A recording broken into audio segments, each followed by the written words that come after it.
No. I don't know. I Told wouldn't you, put he's it gonna past fucking you. eat it. Wow, I feel insulted. That was the point.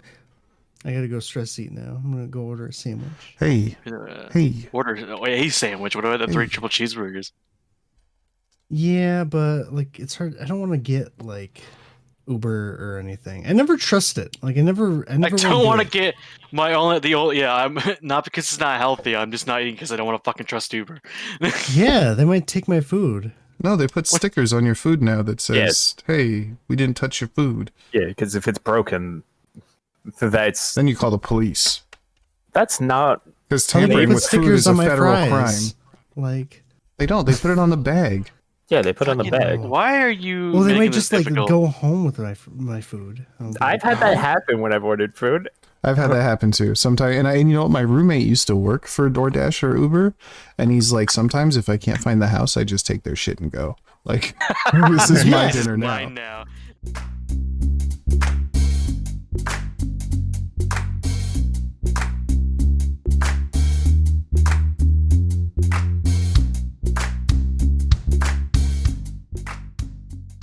I'm already recording. Welcome to the Dancer's Paradise podcast, where we're professionals. I'm Fliz. I'm joined by Sungar, Kyler, Yeah. Strider, hey, and we are talking about Demon Slayer Kimetsu no Yaiba, the movie Mugen Train. you Man. fucking weeb. Spoilers. All right. I love how you said the Spoilers. title twice. Okay, fine. Spoilers.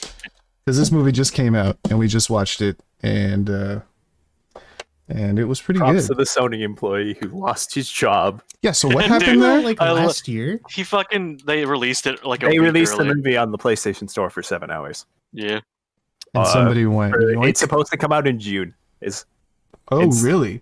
Yes. Oh, it's when I didn't know. Okay, I DVD didn't know it was that early. Yes. Wow. The I don't movie's know if still we should do this theaters. podcast. I mean, we saw this movie in theaters, and it was really, really something. I thought we saw it on the PlayStation Store in those 7 hours. What are you talking about, guys? Yeah, that thing. Whatever. On that PlayStation I use so much. I've got one. Anyway, we saw this movie totally legally. That's probably going to be edited. Good cover. Totally. So, I guess if you don't know anything about Demon Slayer, it's an anime from Japan. And they got Kimetsu no Yaiba. swords. Animes are. Well, they got swords and they got demons, and it's about this crying boy who like carries his sister through the world and Call kills crying demons. boy. That's all he did is cry the He whole doesn't movie. always He cry. Oh, here cried we the go. whole movie. He cries Crying. sometimes. He cried so much he made the animals cry. Oh my god. I feel like It's you emotional. misinterpreted that scene, but okay. No. You did misinterpret that scene. Crying. Doesn't he only cry towards the end? Nope, he cries in it was all only his near the dreams too. Every single boring ass Oh, dream yeah, they he cry. cries in his dream because he can see his family that died again. Oh, And then when they watched him sleep, he was crying in his sleep. Yes, because he was crying in the dream. He was happy. Crying the whole movie. I don't care if they were happy tears or sad tears or tears of Okay. pain. It's just tears constantly. Listen, but Unga Bunga. anyway, this movie is it's a sequel to the very first season of the show, the anime itself. So it's completely based off. Yeah, it's of an the, actually canon movie, which is not yeah, normally what happens. based it off covers- of the manga. It covers the Um, Mugen train arc. Yeah, Tabuki. and surprisingly, it's really good. It was actually like the top grossing anime film of all time now. Yep, it's One of, for just sure. no, it just beat Spirited Away. It's now the top Oh, grossing damn, of all okay. time. So, yeah, nah, I guess it is. It's very good, especially for being something that's directly from the series itself. Because usually these movies and any of the popular like anime movies are self-contained. They're a self-contained story. They usually 'cause this- suck for that reason, in my opinion. Like, I don't want to watch a story that means nothing.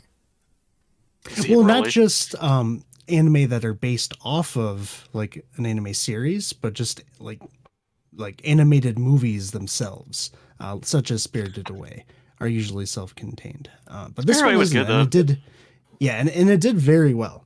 And we actually all like this movie too, despite the shit talking that Fliz has done already. Fuck this movie. Fuck this movie and everybody who likes this movie. He's lying. He actually didn't. You It can't wasn't. say It that. wasn't. You know what? Well, I mean, I don't want to give a review till the end, but like as far as anime movies go, it was all right.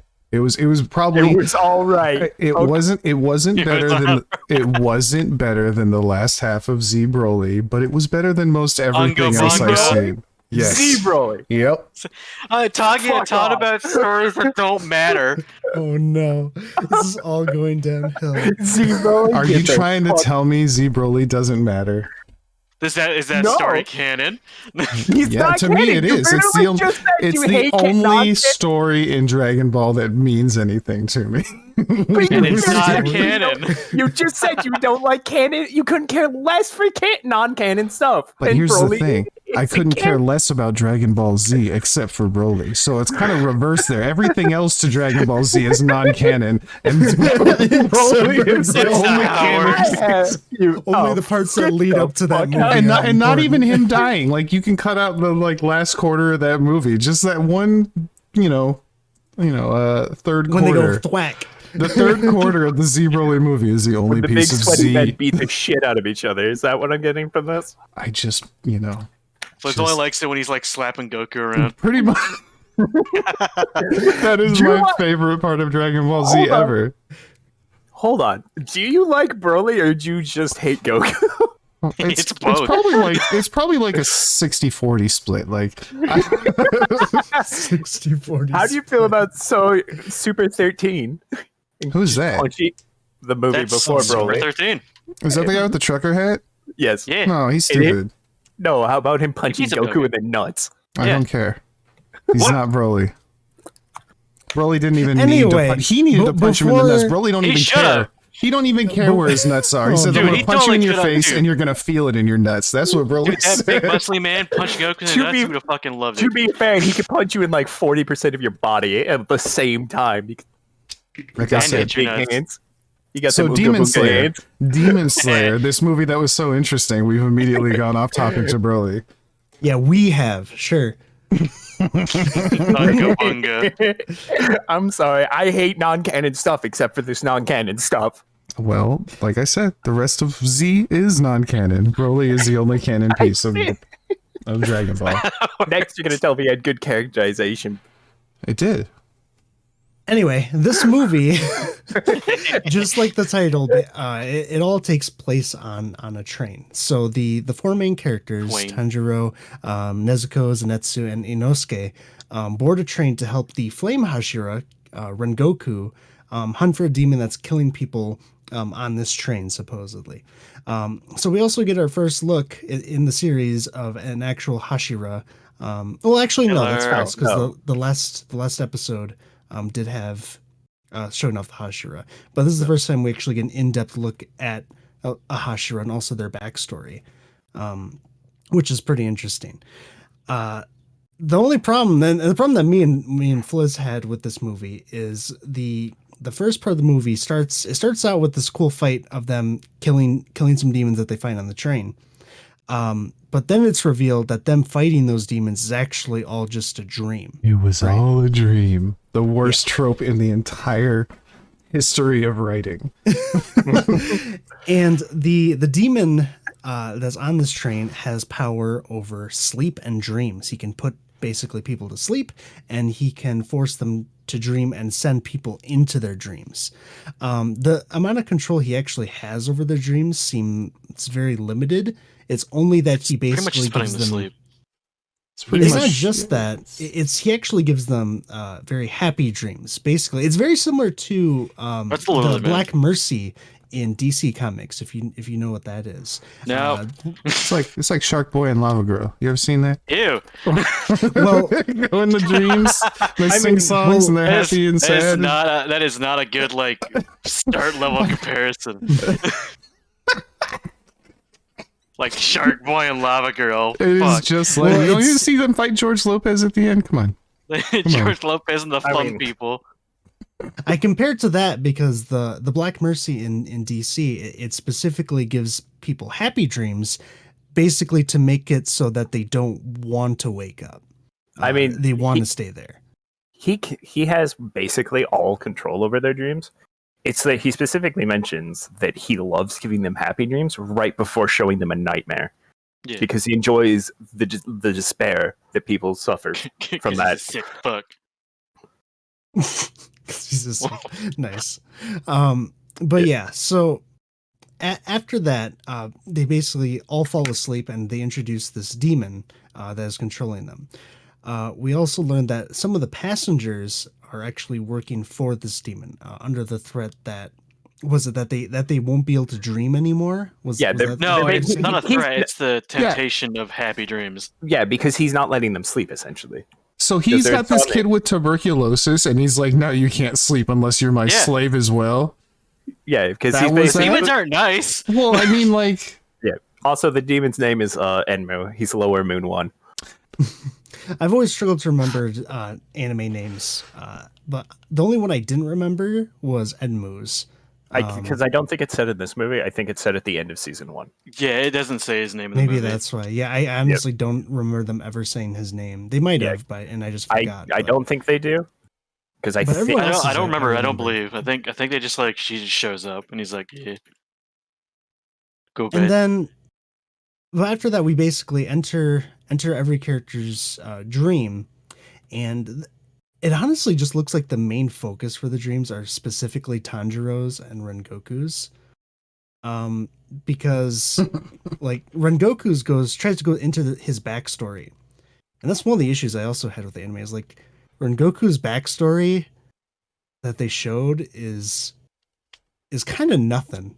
Like it's basically his father said you ain't done shit even though he's a Hashira, and then his brothers are like, have you really not done anything? And Rengoku's like, yeah, but I'm gonna do more in the future. And then his mom died from being sick. That is completely out of order. no, that's what I got of it too. His father's like, "You ain't shit," and then his mom died. His Now mom I'm supposed to died feel before sad he's for even a this Hashira. character. He was a kid when she died. Like that's not a legit. Hashira. He was of a very strong bloodline. He should be doing Yes. more with his life. And his dad's like, "You don't do nothing," and then your mom's dead, and now I'm sad for this character. Apparently, Well, no, his it mom really said is- his mom was just like telling him that he's got the strong help protect the weak, and that she was trying to teach him that. and then she died. And that's his And entire... then she died. Yes, Like- Yeah, which is why she's sick. Rengoku's whole life, he based it around fulfilling that promise he made doing with his good. mother. Also, He that uses- character does not blink, and it was driving me insane. His He eyes doesn't are have to. open He's amazing. the whole time. Do badasses blink? Does Broly ever blink? No. Broly doesn't even have pupils, dog. Like, Yeah, he doesn't have. Oh, yeah. He blink, motherfucker! It's okay as long as Broly does it. This is literally, but Broly can't do it, it's fine. Broly would have No, whipped that I just train's don't ass. think- Do that? That's hypocrite. Broly juice. burned down that orphanage. It's okay. It's Broly. Hey, that orphanage had it coming. They were loud and shit past 10 p.m. What were they crying a bunch and he made him mad? That was the problem. You can't be doing that. Half of Broly's backstory was him, he was crying. That's true. That's true. Half of it had to do with crying. It did, and maybe that's why I don't like the first half of that movie, but that's a different subject. Maybe I just hate the first half of all anime movies. Is that a thing? Here's the thing. You need build up in these movies because a 2-hour, just a non-stop action movie would get exhausting. Really? Because we watched The Raid, and The Raid was fucking dope. Yeah, but the raid also had establishing things. Well, it's not just that. Like Rengoku's backstory, at least for me, wasn't really that engaging. And then Tanjiro's, like it goes into Tanjiro's, but I mean, we already know his. Like we watched it happen in the series. The Right? best one by far was the Boarhead guy. That was the best. Yeah, that was the and then dream I wanted to see. The one that Because we liked Inosuke is the fucking most crazy. was Inosuke's and Zenetsu's, which were just like stupid but fun and actually like interesting to watch. Well, I mean, part of it is like, especially, I know it's the Broly trill, but like Inosuke is really the only character I want to know more about. Like, you know nothing about that guy, basically. If I remember right, you know, like very little compared to the other characters.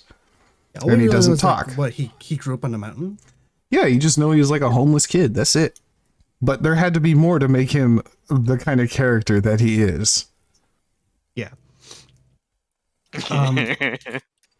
And then we have the what is it? The four kids, basically the ones that are working for Enmu, are trying to invade their dreams and get Girl 1, girl access their 2, subconscious to douchebag, and Cupid kill closest boy. their to destroy their spiritual core.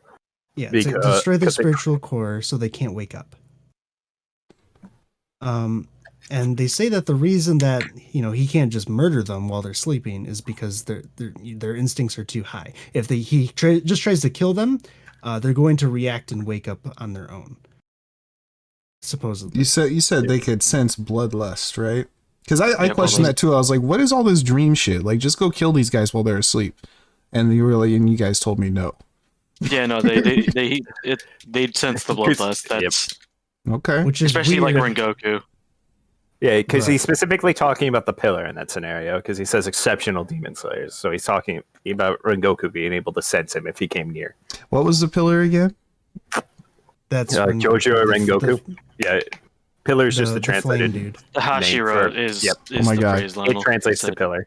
So the Hashiras, let me clarify this for me and anybody who has no idea what's going on. The Hashiras is like the elite demon slayer group. Yes, Or They're top the nine. top. The which top is also nine. called a pillar.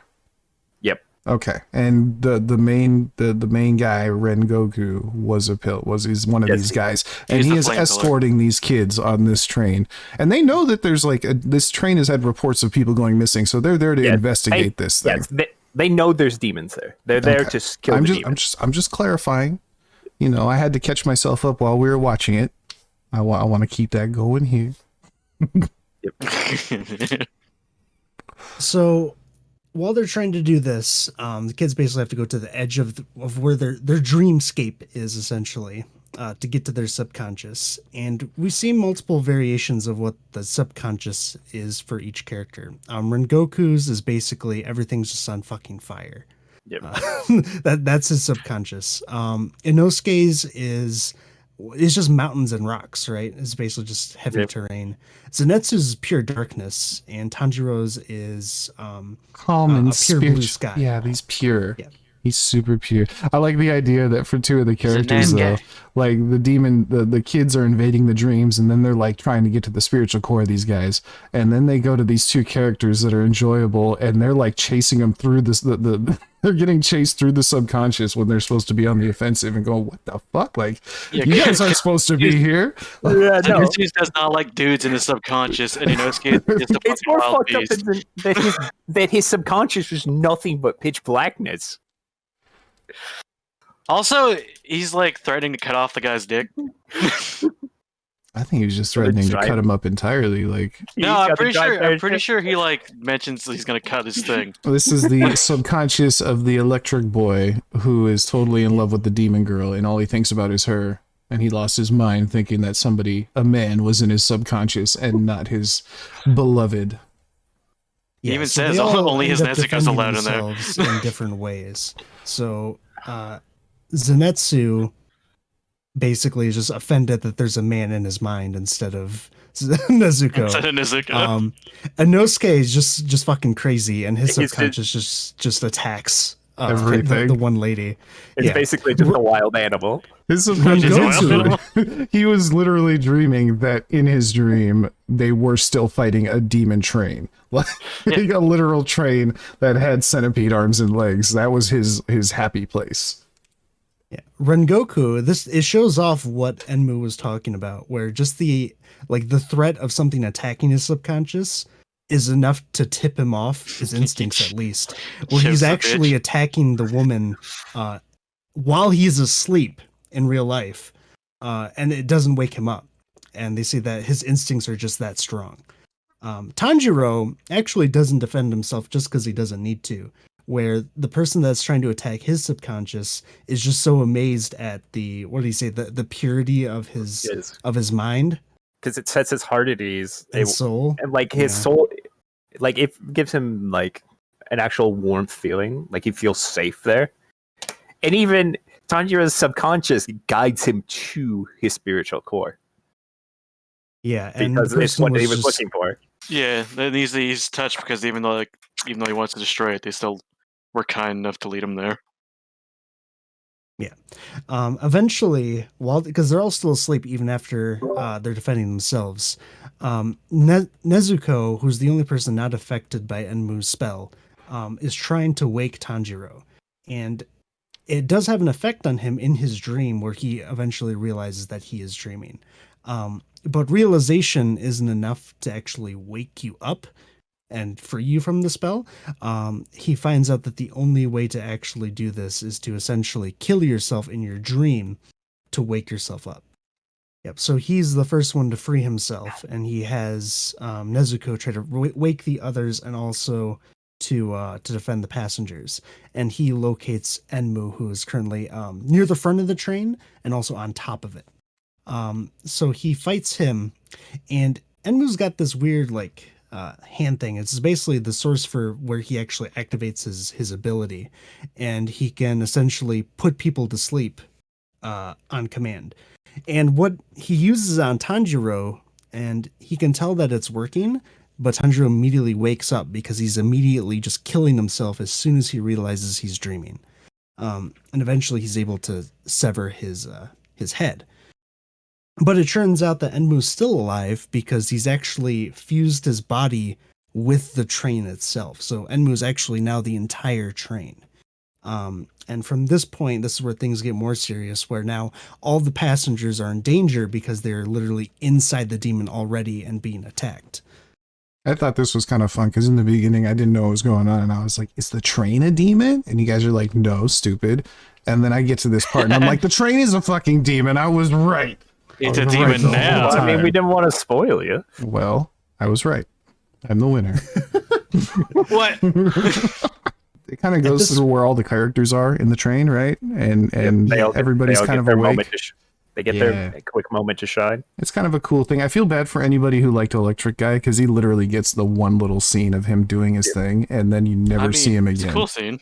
Yeah, but I mean, like compared to my guy, he doesn't get to shine during this arc. Inosuke gets to shine more than him, but the arc mainly focuses on Rengoku and Tanjiro. Honestly, Nezuko feels like she gets more than... She does. Everybody does. Even the demons get more than little yellow guy. And you know, that's another thing that I couldn't really complain about is like, you had my guy featured. I'm cool. I'm happy. Like that made my... I hate when I go to watch a thing, right? Like, let's say, because I've seen the Naruto movies, right? None of those are very good, but like I'll see one and they'll have like Rock Lee's in there somewhere and I'm like, cool. And then he'll do a scene for 30 seconds and then I'm like, cool, I wasted all my time for that. I'm mad. Yeah, because they don't have the whole anime movie fight structure where there's like all of the cannon fodder, essentially, like the elite mooks just hit like one-on-one fights that are like 2-3 minutes long and no one cares about them. Mm-hmm. Because this manages to avoid that kind of structure because it is adapting a canon arc. Because the other thing is this movie is structured like an anime arc. Instead of like they cut out all the filler and said most of the filler. There is like no filler here. It's just the pacing is essentially just a bunch of episodes smashed together. I mean there was essentially no filler. I get it, and the issue to me was they kept repeating scenes, maybe differently drawn or differently this or that, but it was like the same scenes. And I get they were going to hit those emotional strings with you later on or at whatever part they were repeating them, but it was like which scenes are you talking about in particular? A lot of going back into the dreams and stuff, and I was like, I've seen this, I know what's going on, like I get it, he's sad. It's like given the timeline of what's going on though. The first hour was just very slow. That's all. It just felt like they spent a lot more time in these dreams than they had to. But then again, as you guys know, my emotional heartstrings are not to be plucked. Bunga bunga. Bunga bunga. Lord of the Demon after Slayer. that, we basically have them trying to defend the passengers real quick because they're kind of stumbled on Enmu actually being the train. So they all go inside and they're trying to protect the passengers. From the flesh. Kyojiro is the one, or Rengoku is the one who finally pulls together a strategy where he says, I'm going to defend the last 5 carts on this 8-cart train. You two defend the first 3 and also find Enmu and defeat him. And Tanjiro's like, I can't believe he's going to defend like all 5 cards by himself, and he does. Yeah, that guy's and it kind of a shows how badass. ridiculous he is. Because the other Yeah, thing is, he's so strong and powerful that like just him jumping lifts the entire train off of the freaking rails. He's ridiculously strong. Yeah, because what he does there is he slashes every single car on his way. So he's using his breath arts, but he almost derails the train by himself because he deals such significant damage that Enmu can't regenerate right away.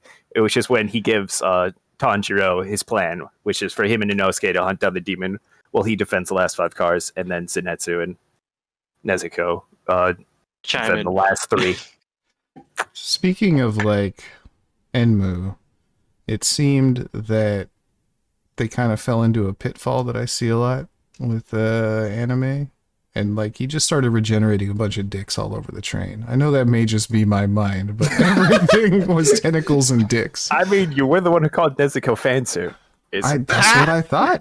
That's what they seem like, right? We're not gonna get into this, sorry. You can get into this. I'm not gonna back down from my point that it seems like there's always a character in an anime that the guys go wild for. I don't know the ages of these characters. I don't really care. It's not my bag. But she's got all the tropes of a character you'd see people doing unnecessary. Yeah, I mean, there's a reason it's a trope. It pulls viewers. That kind of shit. Obvious. Sex sells. Yeah. But I don't think Nezuko not even a sex thing. It's just that like weird thing that people have for certain types of characters. I don't understand it, but it just seems like a cliche thing. It's not always that type of appeal. Like it depends on the anime. Some animes go for like that moe type of look. Like moe. What is moe? Magica.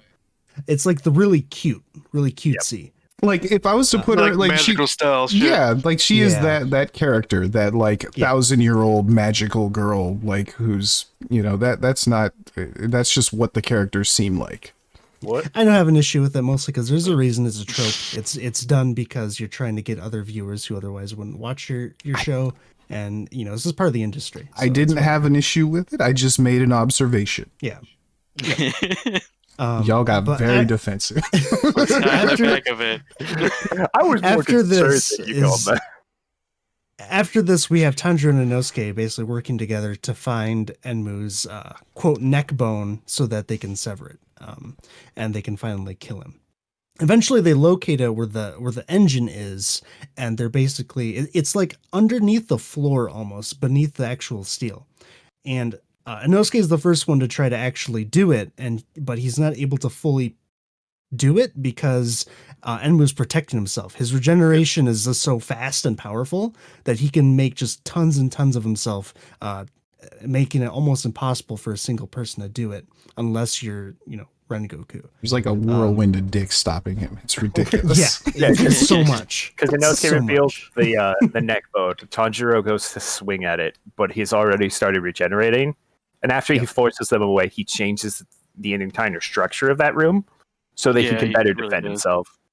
Makes it like a dome, doesn't he? Like an inverted dome kind of thing. Yeah, he makes a bowl, essentially. And the bowl is full of dick eyes because he's got to put the one kid to sleep. You're really on this dick angle. Hey, you watched it too. I'm just being real. You can hide it all you want. I was just thinking, you got tentacles. Anyway, you're the one over here like, man, them dicks got mushroom heads. Hey, see, I wasn't gonna go that far. I wasn't gonna go that far. You did. What do you mean? Now you've done this. You've done it. Motherfucker, Anyway. you're the one that called them dicks first. Because they are dicks. My guy has a boar head on, and the boar head got eyes that go all different directions. They're never looking the same way, so the guy can't put him to sleep. So he's cutting off all the dicks while the dude is trying to put the main character to sleep. He's trying to put everyone to sleep because that's his blood demon art. And they're kind of saving each other until they can perform a combined attack on the spine. It's funny that you say that because, like, eventually, at some point, for pretty much no reason, instead the tendrils turn into hands and arms, and even the ones in the train cars do. So there really was no reason for them to be tentacles. That's what I'm talking about. He could have done anything. He has this amorphous blob power, and he's like, you know what I'm doing today? Dicks. He's like fucking dicks for Green Lantern. He days. doesn't have much imagination. You know, I was going to say main- that earlier, but I the was gonna main wait. thing that pissed me off about this character is he's up in the train. He's thinking he's so smart about how he's going to do this. And I'm like watching, I'm like, you attacked like 4 demon slayers at once and you thought you were being slick. Like, what kind of stupid ass plan is that? I don't get it. Maybe putting one to sleep and doing something. Okay. But you're not a mastermind. I'm sorry. To be fair, the only reason he struggles is because there's a pillar there. Yeah, but Well, the it's pillar kind of would've been funny probably because alright. they didn't know he was there, so he knew there was a pillar there. He could have did. easily just Waited. Done it a not- different day. Yeah, just not done anything. Like he No, didn't man, he was really hungry. have to fight them. It's just that he was so verbal about how good of a plan it was, about how smart he was, and it was like, nah, dog, you really kind of Dude, fucked up here. don't- You did this to You yourself. don't think straight when you're hungry. To be He's fair, hangry. He needs The a reason- Snickers. the reason he ends up fighting here now is because he one of his specific targets is Tanjiro, because Mugen That's promised him true. more That's blood. fair. That's fair. He did To make recognize he him was stronger. looking for the protagonist. But Yep. then what he also could have done as soon as he like killed that original body that he had is he could have been like, oh, my plan didn't work. He could have just He dipped. thinks I'm dead. Yeah, They- so just pretend I died. It And wouldn't have that's worked. The Because, demons like the flex. Plus, he could probably smell them. because they would have been able to sense him. He could have just fallen off the train and the train would have kept going. He would have been fine. Because the train, because they Well, no, mentioned he fused with it. No, They would have smelled him still. before Tanjiro hops up to fight like onto the roof the very first time, he mentions that the demon smell is strongest in the first car because Enmu has already fused at that point. So that's where he's heading, and he runs into Enmu anyway. Because he originally thinks that's where the demon's located, is at the front of the car. That's after he gets out of This the is train, way though. after though. Yeah, he could have. He like as soon as he cut his head off and he's like, I'm not really here. He could have just pieced out. Because the whole reason they're there in the first place is to hunt demons. And even if it didn't work and he still found him there, he could have just done the same thing he did when he fought Tanjiro and Inosuke and just would have been to the same plan. I'm surprised he just kept fighting. I mean, because it's at that a point, prideful thing. it was like a losing battle. It was a losing battle as soon as he knew the pillar was on the train, and yet he kept going. But 'Cause- okay, we'll say it's pride. We'll fill in the blanks. I mean, that's one of the things, is if he can Humans are devour the critical. humans, he would be stronger. And he was probably counting on the fact that he would be able to devour all the humans. At one Yeah, I Is don't think he accounted for Rengoku being able to 'Cause demolish 5 yeah, cars on his own. He could have also killed a lot of the humans while they were asleep too, just in the other cars. Which is another thing I don't get why he didn't do. because he couldn't do it till he finished fusing. He couldn't really do too much till he finished fusing with the train, which is I thought wasn't he always part of the Yeah, train? he was No, always fused No, with the he train. was fusing with it as things were happening. he fused it with it as they were sleeping. That's why he says, even though they haven't, the children haven't killed anyone, it's fine because they're buying him time, because it's taking him time to meld his flesh with the train so that he can make it his new main body. It seems like an extremely convoluted plan. Of course it is. It's anime. Well, see, that's all you needed to say. That's all you needed to say. That's the excuse, and that's fine. Okay, continuing I'm on. just trying to explain it from an in-universe The perspective. universal explanation. But anyway, eventually Tanjiro and Inosuke were able to kill Enmu. Yep, we get Tanjiro ends up using Dance of the Fire God. Oh, he gets stabbed by one of the train guys too. The train Yeah. guy. There's like one Ice really pick, sad the train conductor, guy. The conductor There's one. stabs him with an ice pick.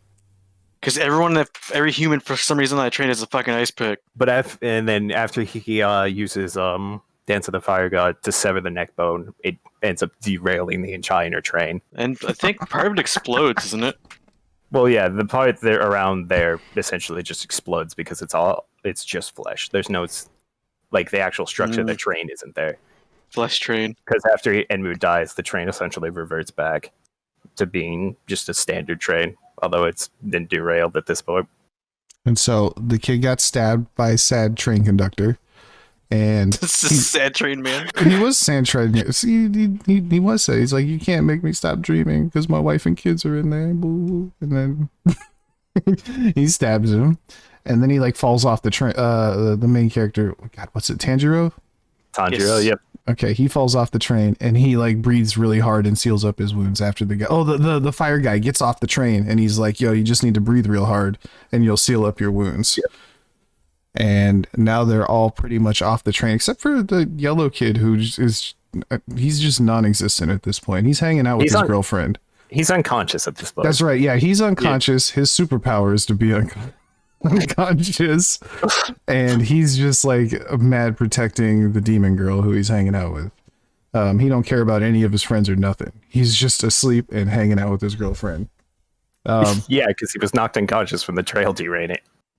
He's unconscious for like the whole movie, and so the fire guy's trying to help Tanjiro get back together, and then like an actual badass comes and shows his face. Right? Yeah, we get our first look at an Upper Moon, the strongest of all demons. Upper Moon 3, Akaza shows up. Okay, well then we get to see Kyojuro actually fight seriously, because throughout the entire movie he's just God mode. Like you just can't stop this man. He's so strong. But Akaza's actually proves to be a challenge for Kyojuro. And at least for me, I don't know if you were the same way. I don't know if you were this way too, Fliz. It becomes pretty obvious fairly quickly that Rengoku is losing against Akaza. Yeah, they're testing. The demon is totally testing this pillar guy, and he's already mentioned he's killed many pillars before. Never a flame pillar though. Well, so he's testing him. I feel like he didn't immediately. And you know what? Rengoku didn't go all out and use his best attack at the beginning either. Neither of them did. They were testing each other. The thing for me about this fight is because, Kyojuro loses. He loses this fight. And when we were talking about this, the people that have... We're watching with a few people, not just everyone here. But we're saying that it was actually a really tough fight for Akaza too. I honestly didn't feel that way. Just because... like hearing what Akaza was saying, like at one point he punches through Rengoku just straight through the stomach, right? And he's like, and this entire fight, he's trying to convince Kyojuro to become a demon because he wants to fight him more. And he does this saying like, look, now if you don't become a demon, you're going to die. And for me, that's like, he's purposely letting him live because he just wants him to become a demon. To me, that tells me that he could actually just curb stomp this man. I was feeling the same way because he was like holding back specifically to try and convince him to like, hey, join us or else you will die, and then hurt him a little more and be like, okay, now you're really gonna die if you don't join us. And there's other things. Well, like he didn't even have a weapon, dog. He was blocking his sword with his fist, and if his fist got cut through, he grew him right back. That's what I'm saying. He was stronger. Yeah, because Upper Moons are stronger than the pillars, and it's established here. But we were hearing conflicting opinions that they were trying to kill each other. When no, this guy's kind of just talking shit and testing him the whole time. Because Akaza says, "If you won't become a demon, I'm going to kill you." Yeah, that's what we're saying. But you also can't ignore the fact that they almost killed Akaza. Well, yeah, because he put himself in that situation. Remember? Like the fact that he didn't kill Rengoku right away was what put him in the situation where he almost died. It seems like a demon trope. They just they fuck around too much and they almost die. Well, because Akaza and Rengoku are roughly equal for like the first few minutes of the fight. But it's once Rengoku starts getting tired and starts suffering injuries, it quickly shifts into Akaza's favor. Well, yeah, that makes him stronger. It just makes him stronger than him. Yeah, I mean, that's how it would work in my mind. That's just how it is. He's just stronger than him. I'm not the saying fight that itself, he isn't, but that's how I was talking about in that, because we were talking about whether or not he was attempting to kill him. Is what I thought we were talking about. And the consensus from two of us was that hell no, he wasn't trying to kill him. He's trying to hurt him and convince him to become a demon. And then and some other folks were like, nah, they were fighting to the death right here. And it's like, I don't know about that. I feel like the demon didn't go all out at all. It felt like there's no better way this fight could have gone. This was a one-way fight. Yeah, there's no way. That's a good. Yeah, if the demon had like gone all out at all, I feel like that dude would have been wrecked. There's no winning in this situation. And the thing I like about this fight is one, like the animation throughout the whole movie actually is done fucking well, especially during this fight, and we get to see some cool things. One thing I wish we got was we could have seen some more abilities that we basically have not been introduced to yet, just like Tanjiro being able to heal by breathing.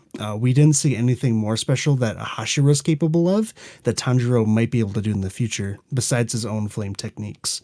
I mean, they did say like he the way he was watching them fight, he couldn't even keep up.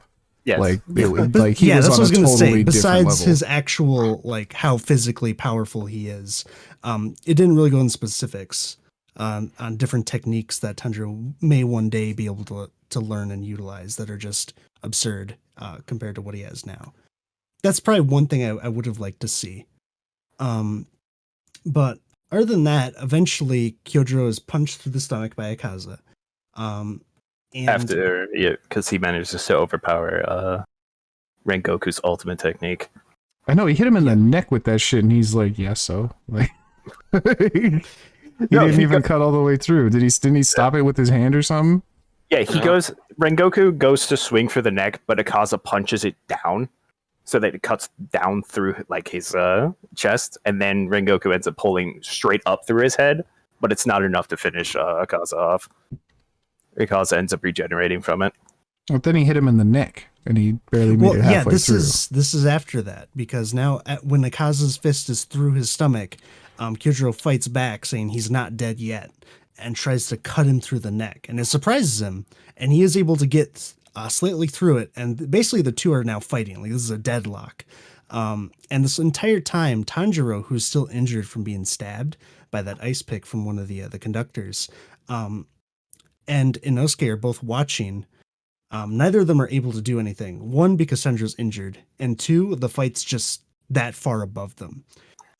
They take a little too long to realize now they can help, because these two are basically in a deadlock where either of them, where Akaza can actually get killed. The sun is coming up, Yep. and the demons die to sun. Yeah, the sun is... And also, he has a sword slowly going through his neck. He didn't seem to give a shit about that. He was like, the sun, not the sword. Because he loses in either situation, whether the sun hits him and the sword goes all the way through his neck. Because Kyojuro there's a couple avenues for defeat there. Yeah. And the other reason that at this point Tanjiro can move is because it's been long enough since he used Dance of the Fire God. Because one of the repercussions is that he can't move.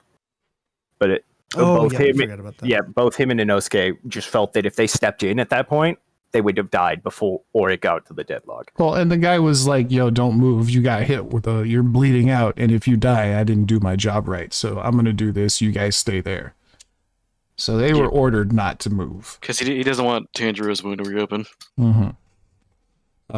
But unfortunately, Akaza does escape, and after he escapes by running into the woods, Tanjiro throws his sword at Akaza.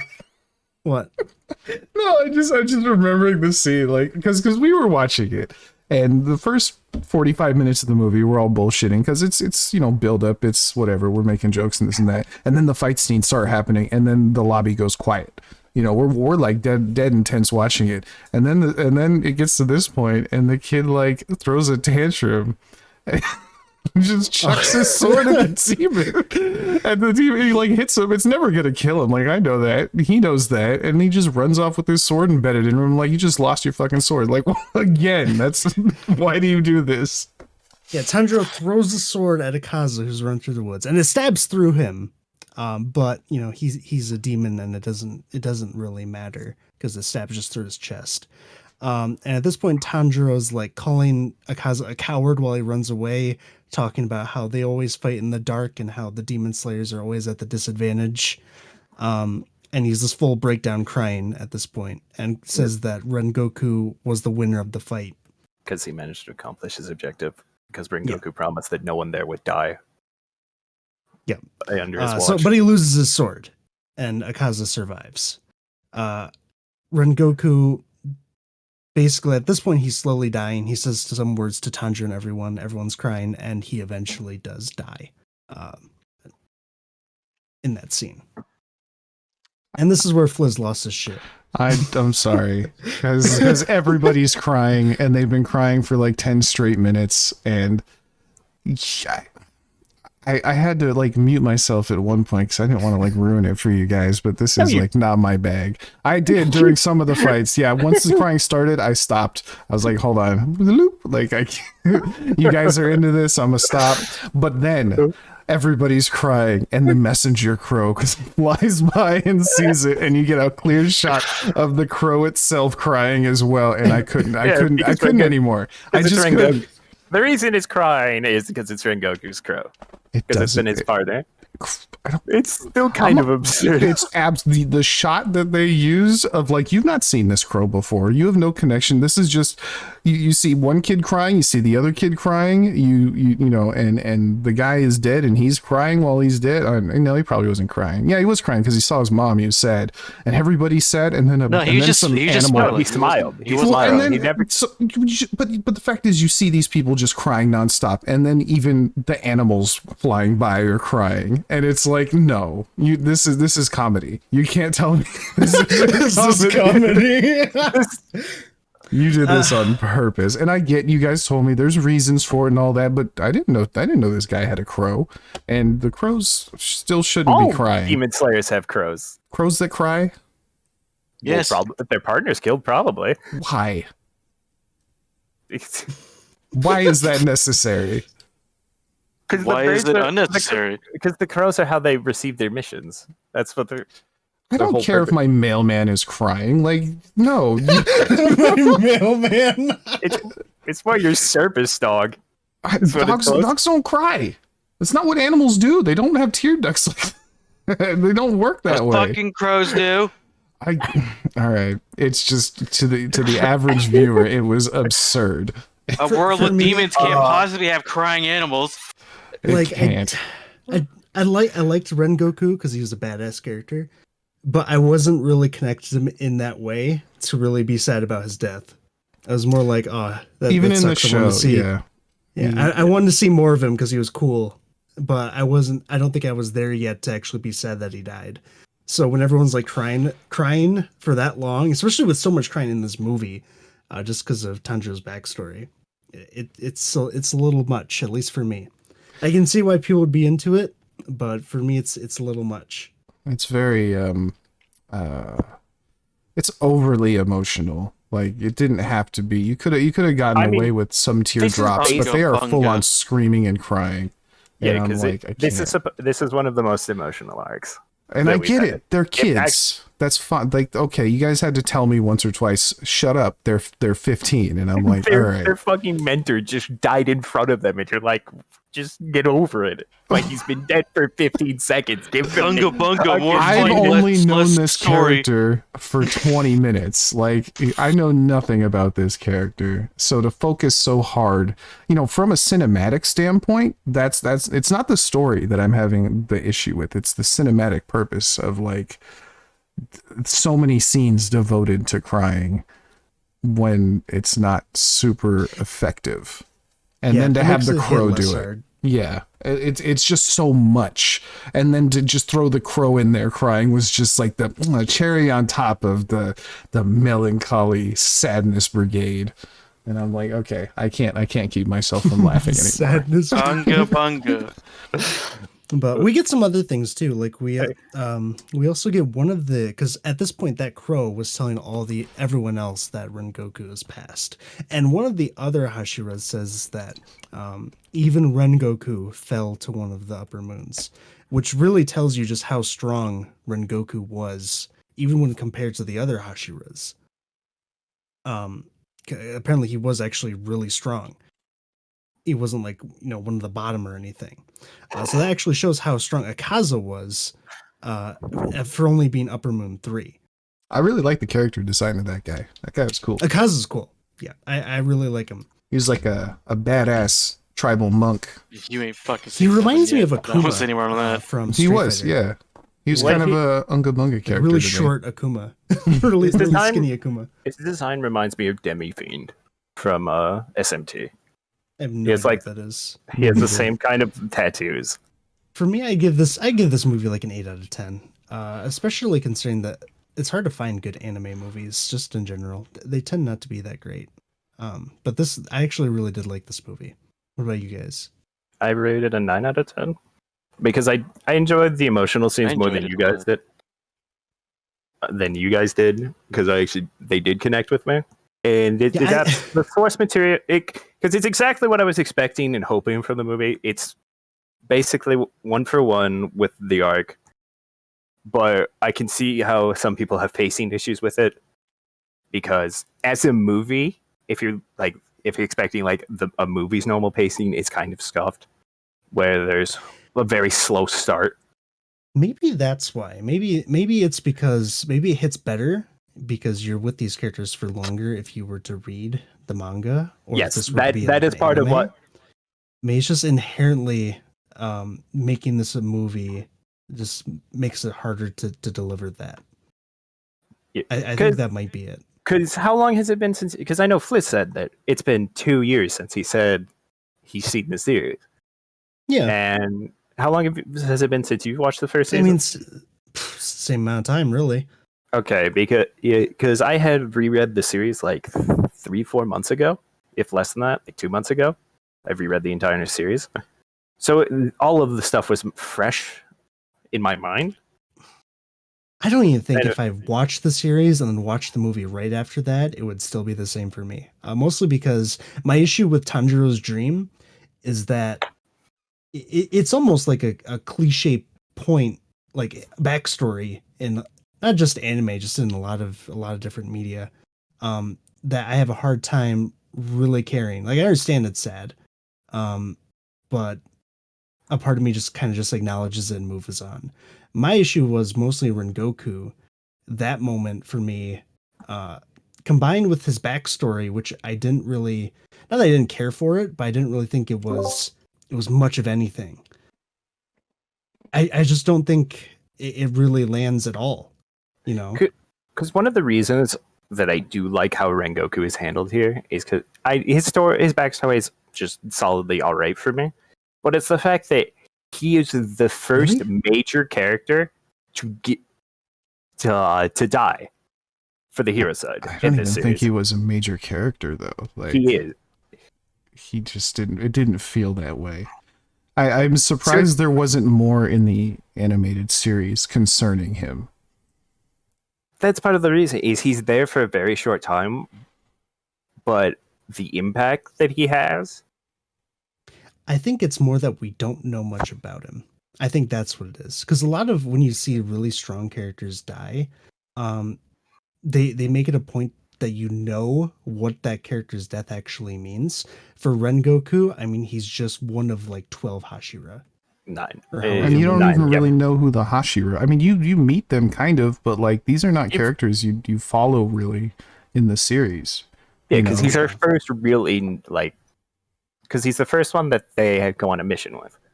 Yeah, and he dies an hour after I meet him. Good. You know, and I think that's part of the problem. But like part of it has problems, but there's also, in my opinion, pluses to that because it establishes how dangerous upper moons are. I don't think it does.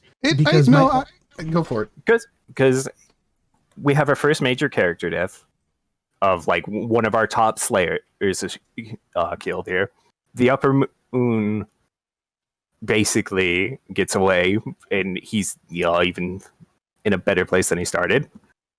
Because that's why he's there. At least my understanding is that he's there to make sure the pillar dies if Enmu fails, because I believe that's roughly talked about at the end of episode 26. That someone is sent with Enmu, if I'm not misremembering that. So that's why he's there and why he shows up. Is to make sure that pillar dies. For me, I think the problem with killing him with the Kaza is, and not really having a clear picture of how strong Rengoku is, ends up being almost meaningless because it at the same time it makes it feel so hopeless because Akaza's just so shown just that strong. Like because he's Upper Moon 3, I know that it doesn't really matter because there's people stronger than that. You know what I mean? Not only that, but it's, a new character. I mean, basically a new character being killed by a new character, which is fine. Yeah. That's fine. And you give me the repercussions of that. That's fine. But then you have them crying and I'm supposed to feel really emotional about it. And I don't have that same emotion. I mean, I know you hate Naruto, Lionel, and I get it. But Jiraiya's death was like, damn. You know what I'm saying? No, that hurt. am very sad about Jiraiya's death. It's not that I hate Naruto. I hate the ending for Naruto. I said spoilers in the beginning. Sorry. Spoilers. Yeah. Just didn't know to Spoilers what. for Demon Spoilers. Slayer. It's a surprise spoiler. No, you can totally have that, but the issue with Jiraiya, you know a lot about Jiraiya. Like they establish him as who he is, the connections that you have with him. He's a character that has flaws, and it's one that his backstory, and it's actually pretty heavy backstory. With Rengoku, we know he's strong. His backstory is his dad doesn't like him, and his mom told him to be strong and care for the weak, and then he dies like 30 minutes later. And then they expect me to cry about it for the next 30 minutes. Yeah, it's completely different context. But my issue with killing Rengoku with Akaza Upper Moon 3, I don't know how strong Rengoku is compared to Hashira. And because I know Akaza's Upper Moon 3, I know there's stronger guys that are in this anyway. And on top of it being hopeless, there's no way Tanjiro's going to be able to fight these guys, right? I know there has to be a way. Because that's just how anime and the series works. There has to be a way to get stronger than Akaza, because I still have 3 more people that are even stronger than him. So it's almost like, what's the point of Rengoku dying here? Or not the point of Rengoku dying, but the point of not showing how strong Rengoku was. I mean, and just killing him off. I'll counter you a tiny bit on that in just saying that like we were given ratings, and this is why I like this one better than most of the other. I can't think of any anime movie that I like better than this, on it, if I'm being real, not fucking unga through this conversation. This was a pretty good movie, and it mattered, so the fact that if you watch this movie, you have to have seen what happens before, you have to watch the series up until then, and this is an actual continuation of the series. So it is kind of cool to see that and be like, this is your up next. This is your cliffhanger, right? Now you actually get to get a little glimpse of how strong they actually are, and then it's supposed to get you interested in exactly what you're saying. How are they going to defeat that? And so now you're supposed to be hyped for the next season and all that. So that's the only little bit of that I'd fight back on. Yeah, because it's establishing a power ceiling essentially here. This is where the strongest people are. This is the level of fights they're having. Because in the show, they just got done with all this massive training that it basically changed the characters' structure, right? They were all scrubs before, and now they're supposed to be we're actually demon slayers. We're doing it, or slayers. Yeah. And now you realize, oh shit, they don't know how to do nothing. Yeah, because as towards the end of the series, they fight Lower Moon 5, and Tanjiro struggles the entire fight. But here he's able to actually put up a really good fight against Lower Moon 1, who's even stronger. Yeah. And he actually, because him and Inosuke actually managed to beat him. Because it's established earlier in the series just how that Tillers can basically slaughter Lower Moons. Yeah, because even that one guy who's kind of a series staple, the quiet guy, they're waiting for him to get there when they're fighting the Lower Moon. And he seems kind of weak showing up comparatively. it's game over for the Lower Moon. He loses immediately there. Yeah. And so they do that's why clear. Mugen decides, I don't need the Lower Moons anymore. They aren't useful to me, is what he feels. So he gets rid of them. Except for Lower Moon 1, who manages to slightly impress him. And he's like, you have one shot at this. See, if we fill that out, if that was more fleshed out, I would have, instead of going back to a dream sequence for 1,000th time, they could have shown something between I know that he was talking about a little bit, but they could have had a sequence. From a cinematic standpoint, okay. I don't remember the Lower Moon 1 having this conversation with Head Honcho. It's episode 26 of the original series. Okay. Is- I didn't actually because see this scene. I would have rather had a flashback to that scene than another dream sequence. Because that's the thing is this movie kind of because of the pace. It basically it's assuming that you've just basically watched the series, Which that is you- weird everything because could- it's been Yes. 2 years old at this point. That's Yes, their but- fault. But that's the problem that I can see here is if it's adapted to 1-to-1 where that information isn't refreshed in your mind. Like the movie doesn't refresh certain topics that may have been important. It spent more time on things when it could have helped me out a little more. Because like when he mentions Tanjiro's earring, it's like glanced over because it's basically it's referencing that conversation he has. Please You know- only Unga Bunga need reminders. I series heard you the kinda- first 5 times. My God, I'm man. sorry. I'm sorry.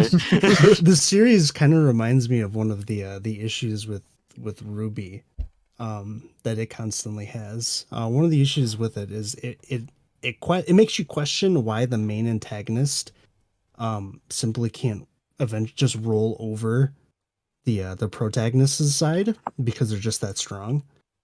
This series kind of makes me think the same thing on why it's so difficult for what's his name, Mezu? Mezu is Mezu? Muzan. Muzan, that's it. Who's that? Why it's so difficult for Muzan, who's the person that creates the demons. Oh, the big bad. Okay. Yeah. Why he struggles so much to actually defeat the demon slaying core. Because one of the reasons is that he's not like that's not his major goal. His major goal is to To find live, base. to find a way to survive in the sun, wasn't it? I think it's mentioned somewhere in season 1, I believe. But like, why wouldn't he just kill? Like, The he's th- already sending the people thing- out to kill the. They just come back. The Hashiras. The Hashiras? All Yeah. the demon slayers would just come back. Because essentially Hashiras are constantly replaced. Yeah. Like See because- that that doesn't make sense to me. Because it's just the one building, right? And like the 10 of them. Like if he just and it's killed not them. like these people. Like it's not like there's 8 people ready to become Hashiras and replace Rengoku. Like, you know. This is just a big Yeah.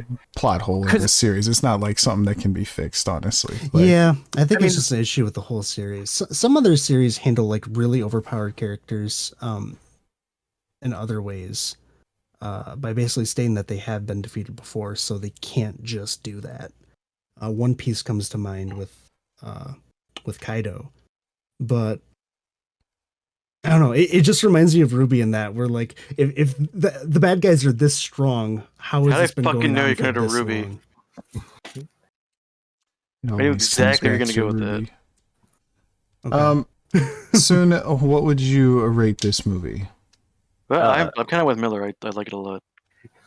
I rated a 9 out of 10. Is that Yeah, what you were Kind of you rated? with their like 8 or 9 out of 10. Well, I just want to go back to the because the Upper Moons haven't been beaten in centuries. Essentially, there hasn't been a change.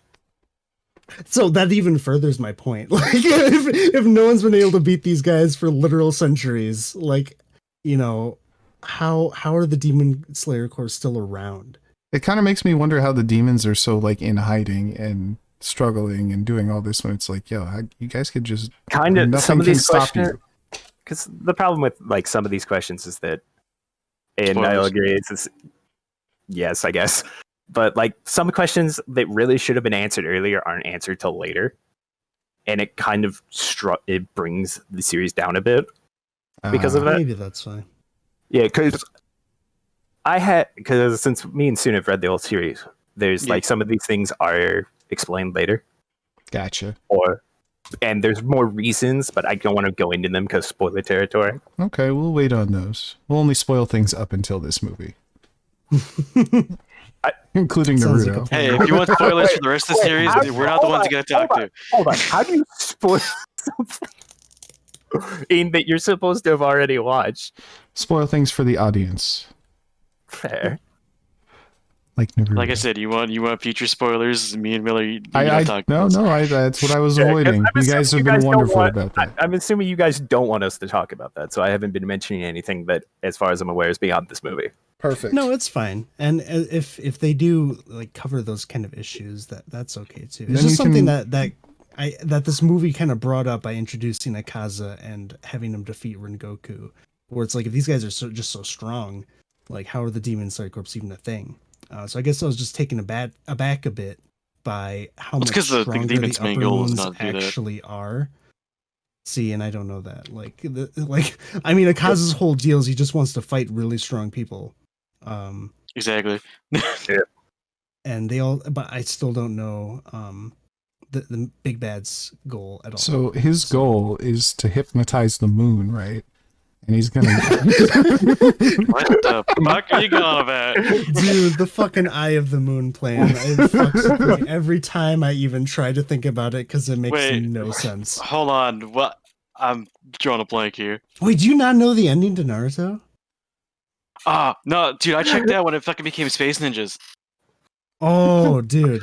Space Yeah, Ninja so- aliens. Angels. Do we get into this? I don't even know. Not, No. You know what? Let me we can come back to this, but as far as my rating for this movie, as somebody who's not as anime centric as y'all, obviously, like from an anime movie standpoint, sure, 8 out of 10. Because the -2 is really just the first half. I was kind of bored for parts of it, and a lot of the crying. Okay, 7 out of 10. Okay, Fuck you. No takesies backsies. nope, 7 out of 10 for the crying and the sleeping. There's a lot of crying and sleeping. It's 8 out of 10 for me just because I think you would struggle to find a better anime movie than this. I think the only ones that even come to mind are the Fate movies. Heaven's Feel movies are probably Fate, better than Heaven's Fields probably has more Probably. issues than this movie. It does. So I but would rate just it. makes I would sense. rate it below this movie. No, but- I think the Heaven's Feel movies are better. I honestly enjoy them more. That might be what the problem I have with Heaven's Field's final movie is that it flubs its ending, in my opinion. At least the final fight.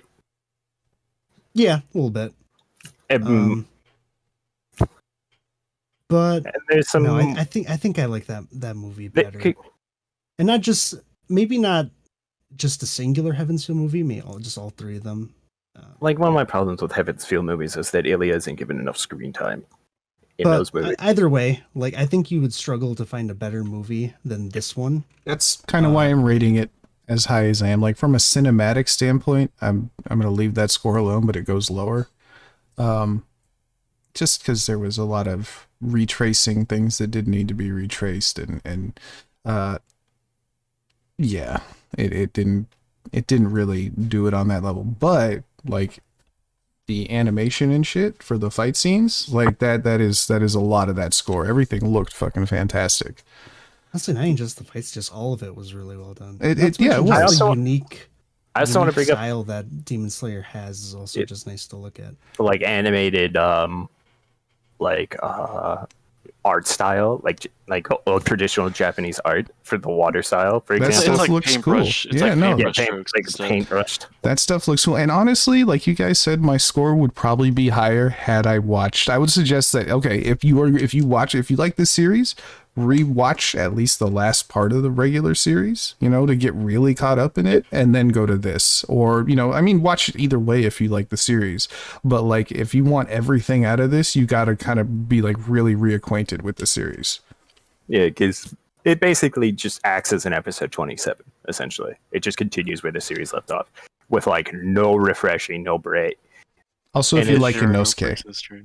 this 'Cause is the a other good thing- movie for him. Because the other thing is, an anime arc doesn't transition very well to a movie's Structure. structure of rising action, climax, fading. Well, yeah, you try to put that much information in, like an hour. That's why this movie's 2 hours long. Like, Yeah. Because Him, It's it's a like lot. a train for, ride. for reference, Yeah. this covers 54 to 69 of the manga, I believe, is the chapters it covers. So it's covering almost 20 chapters yeah, I in mean- 2 hours. Yeah, but like, I don't know how much new information I actually learned about the series. Like, the only thing that really was new was like I didn't know they could recover their body parts with healing or breathing. Like that was kind of new. Everything else was It's not completely. kind You're of just sealing their wounds. well. That's what I my was saying point. earlier. With I wish we showed more abilities that were accessible to a Hashira by seeing Rengoku fight, because we didn't really get anything more from that, other than his own personal techniques. Well, I mean, that's the thing, though, is that the Hashiras are all pretty much personal techniques. my point is that like, if this is supposed to encompass a whole arc, right? Yep. And usually in the arcs, you meet a whole bunch of new characters and learn a bunch of new information. Like this must have been a really short arc. It is. For reference, the next arc I think is like double the length. There were, like I said, there were repetitive parts that I feel could have been used better. But that's just me looking at it from a cinematic standpoint. 8 out of 10 for me. I do want to bring in, do you guys have any strong opinions about the soundtrack? If Not you were, really. Music was cool. because the music stand out for me. Even I honestly couldn't. I couldn't even. If you were to play it right now, I couldn't even tell you it was from the movie. That's mostly because I wasn't could. really listening. yeah, I think part of it was just like, remember the first hour of the whole movie, like we were barely, I wouldn't say weren't paying attention, but we were kind of just fucking around because it was a lot of crying. It was a lot of like stupid dream stuff. And the only time we were really engaged was the fight with Rengoku and Akaza. Well, and the fight before that too. That one was okay. Yeah. But yeah, it was very slow in the beginning, as is every anime movie I've ever seen. Except for that one you guys showed me with the fire people. That one took off pretty quickly. But Promare? I think so, yeah. Yeah. Promare. Promare starts off pretty. Wait, how do you guys compare this to Promare? I liked Promare a lot more. I wish I think could actually see the entirety of Promare instead of the ending. But Promare is, is just a movie. It's not based off of a series. it's a self-contained story. Yeah. But it is I also. definitely like Promare better than this movie, but I I think I like it's this almost movie. unfair. But see, that's my conflict though, is like the movie should just be kick-ass because you already have all these characters established. Like people are already supposed to, you don't have to waste time telling all the backstories of these characters, and then they go ahead and do it anyway. It's like learning Spider-Man's origins again. I don't need to see it. Nobody does. Because the thing is, it's not because it's a movie. It's because it's an arc adapted as a movie. So that should be part of the adaptation. Is get rid of the stuff that people already know. What about Does that make sense? No. Then they should watch the series because it's part of the canon. Like that's what I'm saying. Like my problem is not with it's with, I guess, the adaptation of it to a movie form. That's what I said before, is like the dreams that are supposed to explore their backstories is one Tanjiro's, which we already know because we watched it happen. And then Rengoku's, whose is like, again, not really much of anything. It's not anything really engaging. And then Zenetsu's and Inosuke's dreams aren't relevant to their backstories at all. It's just humor, which isn't bad because I actually enjoyed it, but it was something I was excited to see. I was like, oh, what's his dream going to be like? And it was everything I could have asked for. Yeah. And then they fell into the protagonist trap of, make him the solemn, serious guy. And he's got all the real shit happening. And yeah, you know how that goes. I will say I was actually kind of disappointed with Tanjiro's subconscious, just because it felt so cliche to have him be like the pure one. It's all clouds and blue skies. I get it because that is his character, but it was still kind of disappointing. I mean, what else would you have expected from him? I don't know. That's the thing. That's the thing, is because it fits him perfectly. Maybe that's just an issue I have with his character, because his character is just kind of that Gary Stu. He's just kind of perfect. Like he's so compassionate and so good. I mean that's just anime in general, though. That's the protagonist. He's compassionate, but he knows that shit needs to be done. Like, because he did kill himself a bunch. I'll give you that. Yeah. He also doesn't try to reason with demons. He puts them down, but he'll feel sorry that it had to be this way. Yeah. Because it's wasn't he like that at first, though? If I'm remembering right. What do you mean? Like first demon he runs into, he tries to chop his head off with an axe. I can't remember. It's been too long since I watched. He starts like bludgeoning him with a rock, if I'm remembering that right. Yeah, and then the dude comes and saves him, right?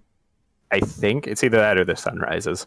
No, I think the dude shows up I because think he the wants to dude kill his saves sister the demon too. dies later to the sunrise. I think is what I'm thinking of. Despite what I rated it, if you like the series, you have to watch the movie. I mean, you do have to. This You is, have to. This is canon. Like they So kind of too force bad. you. Ratings don't matter today. You gotta watch it anyway. You must. It's required. God, Yeah, I there's think that's something else. I mean, we can talk about Freddy Got Fingered, but I don't think I want to. Freddy Got Fingered. You should also go watch Freddy Got Fingered. That's my Good. review of that. Because It's a movie. if I was to rate this arc on like where I think it is, I think it's my 4th or 5th favorite. If I'm thinking, Freddy Got Fingered. I mean, I don't have anything Yeah. to say that. I didn't read it. So. Me neither. Yeah. Freddy Got Fingered's the best anime. That's the best But arc. The arc I actually of, did Timmy. enjoy Freddy Got Fingered more than this movie. I'll say that. I don't know which one I laughed harder at certain points. I'll say that. Listen, we all know you laughed the hardest at the Andy part when he slams into the car. I think Andy had the best arc of I any haven't heard you. character I've I seen haven't heard out you of lose it these. like that in a while. One day he's gonna get strong enough to beat up that car with his face. I love that Face it's to not even door Gord's technique. fault. The kid just fucking face plants into the side of his car. Eh. Oh man. Would you like to? I don't know how stuck up you are for time, but if you'd like to, Oh, we're gonna talk about Naruto? Oh god. if you feel fuck. so inclined, or we can save that for an Dude. entirely I different. mean, I'll we be right always back. I gotta go to the can. bathroom. I'm always down. If we're gonna talk about something else, I gotta run to the bathroom real quick. Well, you hurry up then. I don't know if you I'll guys be right really back. want to. Where did you even leave off, Fliz? Do you remember? Let's see. After there were so many, like they just kept popping up with new. And we're on to Naruto now. They just kept popping up with new villains, and like, that's like the big war at the end, and then Yeah. the punchy kicky guys got their unlocks, and they didn't really do anything, but it was cool scenes. And then after that, it got back into Naruto and Sasuke doing things, and I kind of stopped. isn't the I Great War arc I like? think you literally left right before the twist with Kaguya, which wasn't. I didn't need any more twists. You already had the fucking Snake Guy's little bitch disciple doing things in the background, and he had like a friend with one eye, and then you had a dead guy doing stuff too, and he had a buddy, and they were making all these people come back to. I was like, no, fuck this, I'm over it. Like, pick an enemy. So you saw a guy, the green guy. Yeah, he fight like killed Madara, himself and- almost. Yeah. Right? Yeah. So do you remember anything after that? They were like fighting in space maybe, and Naruto had like a big fox, and the stupid kid had like a big samurai or something, and then they like combined forces to make a fox samurai. Okay. And that's So- maybe this is all very So some foggy. of the things you missed is one, we got to see the Sage of Six Paths. I don't know if you know who that even is. I know who that is, yeah. That's yeah, okay. So he's basically the He has progenitor no idea. of ninjutsu. So he's essentially the one who created ninjutsu, which is basically the spells that they cast. Was he the good guy they resurrected? No. Because they resurrected a good guy and made him bad, right? No. Nope, that's not him. And I mean, right they did after there is a lot of Guy- resurrection shenanigans. right after Guy kicks Madara and he's like, turning to ash because of the force of the kick, right? And just using the eighth inner gate. Naruto gets visited by the Sage of Six Paths. What's he look like? And Crazy. he's really big. He's floating and sitting in midair. He's got horns and he's got three eyes. Not a single image comes to mind. So basically, they give this huge backstory log of them explaining who Kaguya was, who is the Sage of Six Paths' mother, and she is actually the source of all chakra, and she And a space alien. yeah, and she was an alien who came to this planet. Her plan is basically to resurrect the world tree and take back the chakra that everyone on the world has. For I had herself. no idea that Yggdrasil was involved. I Yeah, thought we were so- trying to hypnotize the moon. No, that was Madara's plan. And Madara's plan was actually something that he was fooled into thinking was his plan by Zetsu, who was that black plant thing, right? Zetsu is actually just a servant for Kaguya, who died thousands of years, like over 1,000 years ago. And Zetsu tricked Madara into thinking it was actually his plan, when it was really Zetsu's and Kaguya's. So wait, like at the end of the series, the very end, they decide that the bad guy's not the real bad guy and pull out Yes. another bad guy. Oh, don't worry, You're seeing my frustrations. There's is so- more. Why? I mean, So, that's no, fine. that's not it. That's not it. So, after the sage explains all this stuff, he explains that in order to defeat Kaguya, you're going to need to seal her away, similar to how she was before. Because it turns out that the moon is not actually just the moon. It was what the Sage of Six Paths and his brother did in order to seal away Kaguya. She was inside of the moon, right? So he Okay. gives Naruto half of his power and says, you're going to use this. This is half of the jutsu you need to seal Kaguya away. And he gives the other half to Sasuke. I don't give him anything. God. He sucks. Oh, I'm done. I'm fucking out. All right. So we cut I out hate from that. that. And now Naruto has like this new power, and we actually get to see what he can do. He goes to Guy, who's like turning to dust, right? And he touches him, and Guy's now fine. He's going to live. He's okay. Because now Naruto has half the power of the Sage of Six Paths. Cyber Right? Jesus. Okay. Yeah, he's really fucking strong. Ninja Jesus. And now Madara has to fight souped up Naruto and Sasuke. But before he can, Zetsu takes control of Obito and uses the Rinnegan that's in his eye to use the resurrection technique that Nagato used when he resurrected the Hidden Leaf Village. And he uses Madara as the base for this technique to replace Madara with Kaguya. So Madara is instantly murdered by this technique and churns into Kaguya. And then what happens And to I- Madara? He's just done. Oh, he's You yeah, never- he's You gone. never hear from gone. him He's again. dead. He's not in like Yeah, the he died. subconscious doing stuff. He just came back No. to. No, To die? he's dead. No, he's Cool gone. villain just disappears. Okay. All right. So now we got this bitch. and the funny part is she's actually technically weaker than Madara. She has more raw power and just stranger techniques than Madara, but she's not a fighter. It's made very clear that she isn't. So a lot of her things are like just random bullshit compared to Madara's. Like I remember loved watching Madara like actually kick people's ass with his bare hands, blind, not having any eyes. He's just like such a badass. Kaguya is just like, all right, I'm taking us to this other dimension where gravity is like 20 times normal, and I'm gonna shoot lasers at you guys. Ugh. and she can also. Do you remember Kimimaro who fought Lee? He did the bone. That thing. was Bone Guy, right? Bone guy. Yes, Yeah. I remember Bone guy. Yeah.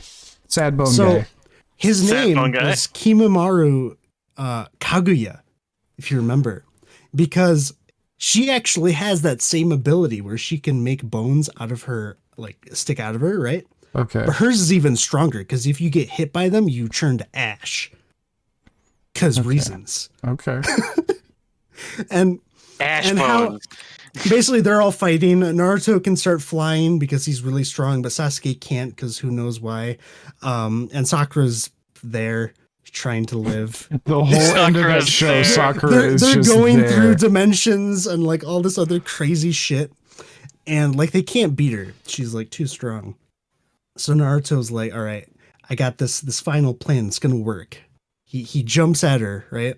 He uses the shadow clone jutsu. And there's like a bunch of them surrounding Kaguya, and they're like, "It's not going to work. It's not going to do anything." And then he uses the reverse harem jutsu and turns into a bunch of naked men. And it distracts Kaguya enough for them to seal her away. Wait, no, you can't be real. You can't be real. They went back to that shit. Pretty sure it's the thing. Doesn't shit? Isn't that only used to land a hit? It's basically that it leads up to her sealing away. I think after that, Sakura Yo. lands a hit on her, which stuns her enough for them to seal her away. This space alien is so horny. That's fucking gross, dude. I hate that shit. I can't believe they went from Jiraiya's death to that. Like, you know, and when you there's so many plot holes in that show because Madara's entire plan in the first place is absolutely ridiculous. It's fucking ridiculous. It's weird. Like, just thinking about how it was supposed to work it makes no sense. Like, he was literally sitting in a cave when he was like a century old, just chilling. And then Obito happens to show up. He's like, all right, you're going to do this. I have the moon plan. He's like, okay. So you're going to give me the Rinnegan so I can do that? No, I'm going to put in this random ass orphan. That's in Rain Village named Nagato. And he's going to have them. It's like, okay, but why? Because. Yeah, that's the way. Nagato's pain, right? Yeah. He's like, now you're going to listen to mimic my voice and you're going to pretend to be me. Why? Because my name's scary. Now shut up. So here's the plan. You're going to pretend to be me and you're going to go to Leaf Village and try to get the nine-tailed fox. He's like, but don't we have to seal that guy last in the statue? Yes, now shut up. And so, it just makes no sense because even the very beginning of the series where Obito takes the nine-tailed fox, or tries to, right? Doesn't make sense because they show that they have to seal the tailed beasts in order. So why would you try to take the nine tails first? What happened to all the other tailed beasts? I remember one guy had an octopus and somebody had like a raccoon. Killer bee. Oh. Yeah. Yeah, they all got taken. Was there a reason he was black and had to rap everything he said? He's just a weirdo. That's his character. Okay. He's just a weirdo. I actually liked Killer Bee. You know how hard Killer it Bee's is to great. make all of his lines rap I was and wondering. rhyme? That's pretty intense. Dan, Killer Bee is one of my favorite characters. But oh my god, there's so many fucking problems with that show. It just hurts me. Hurts my soul. It's just But yeah, so you should weird. watch the end of Naruto. I don't know. I'm good. You got rid of Rock Lee and his dad friend. And there's still technically one more fight after that. Really? Yes. Yeah, because then you have Naruto and Sasuke fight each other. Again? Yeah, Who wins? yeah. Or do they end in a fist punch and then like... and they ended a kiss. I wouldn't doubt it. Almost, but it was a draw. They've both been disarmed by the end of it. Yeah, they both lose an arm, and Sasuke's like, you know what? You're right. I'm not going to destroy the entire world. And I hate Naruto's that. like, cool. That is the worst character. Anybody who latches onto that character, my god. And then man. Orochimaru, the terrorist, The snake. yeah, he ends up becoming really nice. Oh, good. I like him. What? Yeah, That's the point of his he actually character. becomes an ally of the Hidden Leaf for some reason. I'm sorry. There's just something about Fliz going, anyone who latches onto Sasuke, they're a terrible person. You go, oh, you remember the terrorist Orochimaru? And he goes, yeah, I like that guy. Like, At least he was Orochimaru an was an N-tier villain. He was He a good was character. so good. He was fun. When he Orochimaru came on was great. screen, when he came on screen, I was like, cool. When Sasuke came on screen, I was like, fast forward. I don't need this. This little broody little child thing. I'm tired. I don't need this. They did Orochimaru. the way very that too. was phrased that was so funny to me. He's a character that definitely deserved to be in like that Madara spot as like one of the end game characters. But they basically at the end they just pacify him. Like he's just like, I just want to watch. That's literally what he basically says is I just want to watch to see what happens. Because what was Orochimaru's goal from the start? He was like making snake clones of people or something. He it's wants very to fun. steal Sasuke's body. His That's right. His Okay. end goal was basically to learn the secrets of the world because he was a scientist.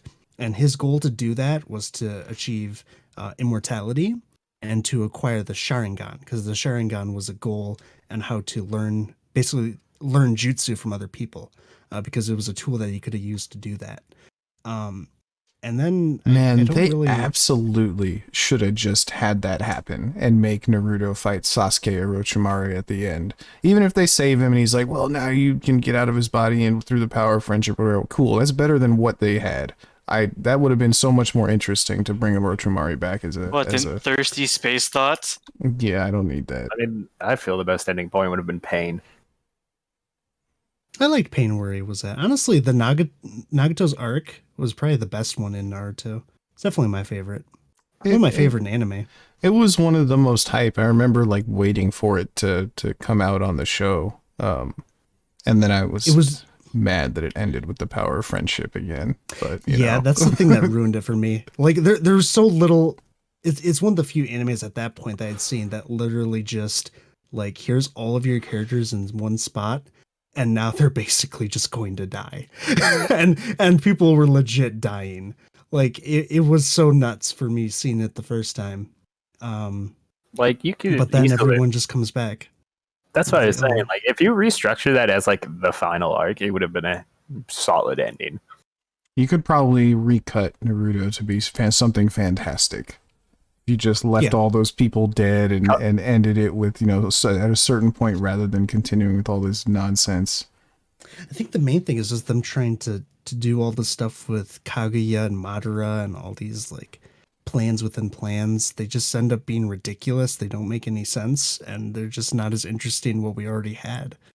And and then to like, just if it didn't work, all right, next one, like, and then it just became an and then story, and that's when things go real bad. From what I can tell, it's, well, Madara died, and then he became a witch, and then they got superpowers from sages, and then it's going even crazier if you watch Boruto. It's even. I'm not watching Boruto. Boruto. Yeah, don't watch it. It's bad.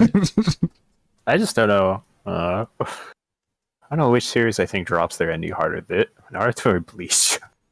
Oh, I think Naruto does. I don't even know what happened at the end of Bleach, because I got, they I guess, I mean, you know what? I'm gonna have to put all kinds of spoiler tags in this. Yeah, probably. But they killed Aizen, and then he lost his bleach powers, and then a bunch of filler happened, and I stopped watching. Bleach powers. Oh, you can no longer bleach clothing. I don't really know what happened after that. He just got sealed away and into his chair for the rest of eternity. You're gonna sit here in time out for eternity. Are you talking about the manga ending? I'm talking about the manga ending. Oh, is the manga over? Yep. Oh. Yep. There's one more arc that needs to be animated, which is coming back this year, I think. Yeah, they're animating 1,000-Year Blood War arc. I think just I'm excited to see some of it, but some of it's great. The other parts are like, like, well, I mean, that's how the show's always been. I mean, the Aizen stuff was great, but that gloomy desert shit was boring as hell. Like, whatever that was. I just want to see Kenpachi again. Right? That's my guy. All I want to see is Kenpachi's superpower. Oh my god. He gets some great moments in this arc. He does. It does in your blood work. Every time he came on screen, I was like, that's my guy. Give me more him. I don't care about all these other characters. I mean, it falls into the same trap as I haven't even seen nearly as much as you guys, but there's stuff that just kind of irks me when I see it, because it's all been done so much before. Like, here's your protagonist, and then here's all these characters that are with him that end up having their own little side adventure that means nothing, because they'll never be nearly as powerful as the protagonist. Like, they had the dude with the punchy arm in Bleach who just kind of disappeared, and they had Sakura, and they had Chad was badass. For his tier. Called the death. That's kind of terrifying. I think that's part of the reason why I like My Hero so much, is because it's not like that for quite it really isn't. Now that you say that, nah. Yeah. If anything, like, Bakugo actually beat Midoriya, which was very surprising. I don't care about that character. That character sucks. He's got the stupidest costume. For somebody that wants to spend really for all the mostly because he's more complex of a character than I expected out of that show. Out of a superhero show, I did not expect a character as complex as Bakugo. I just don't understand why people hang around him. He seems like abrasive and unpleasant, and his costume looks stupid, and he's always mad. Like, why is anybody around him ever? I don't think anyone hangs out with him. I think he's got that one really likable guy that hangs out with him. He's the super Rock dude's like the only person that does. Everyone else just doesn't like him. A rock dude. Yeah, what's his name? How many Ichiro? characters' names am I supposed to remember? God damn. I don't remember. Yeah, I'm bad with anime There's names. Frog Girl, and there's Rock Guy, and there's Lightning Guy, and there's pulling things out of my body lady, and That's Yaiba. and then there's Green Dude, and then All Might. I like All Might. Surprise. You know what? That fucking that fight between All Might and the other guy, One for All, right? All for one. Yeah. That was like those 2 episodes. Like I actually went back and rewatched those because those were good episodes. My favorite part was actually did you watch the English dub of that fight? Did you watch it Probably in not. Japanese? Oh, because my favorite part of that fight, because I don't think it's in the Japanese version, is when All Might's trying to save Bakugo. He's like, "Don't worry, I'll help you," and All for One's like, "No, you won't, because I am here," and he just throws him into a building. I was like, "Yes, that's exactly what I needed." That show's Oh, all it was- right. I really don't hate that show. It's just it started out really cliche, and it's kind of moving in its own direction, which I like. But Apparently, the manga is actually going the direction I hoped it would, where it's in a darker kind of. you can tell aspect from of the it. show that it's going for more serious stuff now. Yeah. What I was really hoping for that show was that Midori would actually end up being quirkless, kind of like that Batman kind of thing. But I'm actually happy that he didn't, because I'm liking where his powers are going now. Well, what's kind of cool about that I might show? have a character you might like in the side story Vigilante. I think I've heard of him. Yeah, actually. Knuckle Duster. Yeah. Yes. Yep. I do know him. Yeah. I don't know anything about him, but I know that he doesn't have a quirk, and he actually is a vigilante. He's an angry Which guy. is He cool. punches people. That's what I want. That's cool. That's my favorite. I want One Punch to come back. I need that. Oh, dude, I was so disappointed by season 2 One Punch Man. I was so was disappointed hoping- they just ended it where they did. That's what I mean. They Like, ended in the middle of an arc, don't they? It's Yeah. literally like the Yeah. most badass fight, and they're still fighting, and it ends. Like, They don't and even they don't even give you like a preview of there's what's to nothing. come, right? It feels they like don't- I'd have to go back and watch it, but I think they ended like mid-fight.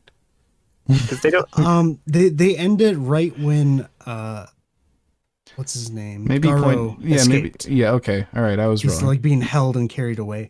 I thought for sure they were going to show a scene of Orochi, and they didn't do it. I was They did. actually very upset. Who's Orochi? So you don't even know. No, You don't. I don't even know if you want me to tell you. But, I don't, because that's a show I actually really, yeah. really, really like. They didn't show Orochi off, which I thought for sure they were going to, because that's eventually where everything in that arc, or season 2, leads to is to Orochi, but they don't show him yet. Okay, well, then we won't go into I'll send that. Fliz the picture. There's Knuckle Duster. Or loads. There you go. This is going on longer than I thought it would. Well, there's going to be stuff to be edited out. We're about that's an hour and a little over an hour and 45. Yeah. See, the reason we did one movie is because we thought it'd be shorter, but lo and behold, Well, we just thought talk a we'd lot. do. We were planning on doing another movie, but it fell apart. I still don't think, even just thinking about talking about Freddy Got Fingered, like, it's so hard to talk about comedy movies. It is. Yeah, that's Like, fair. it's like you got to explain the jokes to explain what's going on. Otherwise, you're just given like a small synopsis of the entire movie. And explaining jokes just kind of ruins the jokes. No, and there's no like real character to like delve into, if that makes sense. Like everything Yeah. is so face value that if you're not actually watching it, it doesn't matter. Yeah, like I don't even know what I'd say about the movie other than go watch it. Because I would say go watch it. Yeah, Rip Torn really makes that movie. They look like they're having fun. Everybody seems like they're having a good time. Yeah. Those ladies playing the tambourines while the baby's yelling, and whipping it around and screaming. There's blood everywhere. See, you're doing the exact same thing. You're explaining Nobody the joke. has any idea what I'm talking about. Yeah. But anyway, I think that's it. Anything else besides random anime things? I got nothing. I got nothing. Yeah. I Real think quick, that's it. what's all your guys' favorite anime movie? My favorite anime Oh movie? god, I can't even think of that right now. Honestly, probably Premiere. I like Premiere a lot. It's something I've rewatched too. I've watched it a couple times now. I would say the Demon Slayer movie or the second Gurren Lagann movie. There's movies of that? Yeah. This they have differences from the actual anime. Ah, And the ending for the second movie just goes even more absurd than the end of Gurren Yeah. Lagann's did. And it's kind of ridiculous.